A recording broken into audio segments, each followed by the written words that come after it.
Hey guys, and welcome back to HelpClick. In this video, I'll show you how to check linked accounts on Steam. First, check our special offer in the description. So, let's get started.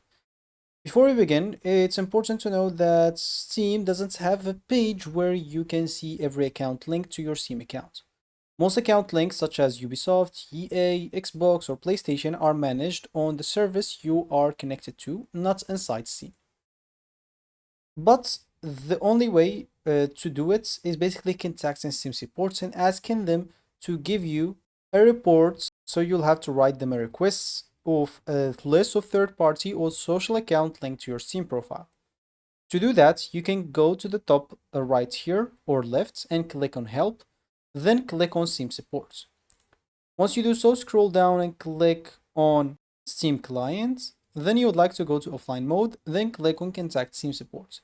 Here you would like to write or request an example list of social media accounts. You can use AI to write a good message if you don't know how to do so and send it, and they will come back to you with a report with the third or a list of third-party apps or social accounts that are linked to your Steam.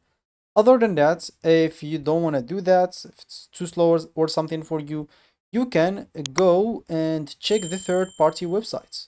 Like an example, go and access your EA games, go to your EA account settings, log in, check your connections tab, and do that for every other thing, like let's say Epic Games, let's say Twitch. As an example here for Twitch, you can go and check if your Steam is connected. For me, it's not. You can do the same example for Discord. And from Discord, as you can see from here, from the connections, you can check if its Steam is connected. And this will work on any other platform. Of course, if you want, you can also review the Steam family management if you're looking for account linked to your Steam family setup. And to do that, you can basically do it from the top left, click on Steam, click on settings, click on the family tab, and from here, you will be able to see any devices or accounts authorized for family library sharing if you have any.